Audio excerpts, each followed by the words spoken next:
हिमाचल, देवभूमि, जहाँ नदियाँ जीवन और घाटियाँ स्वर्ग है। लेकिन इस बार नदियाँ प्रलय बनकर टूटी,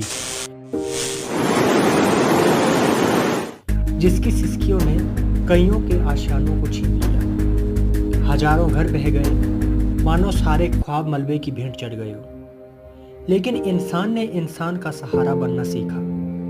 ये आपदा नहीं, एक चेतावनी है।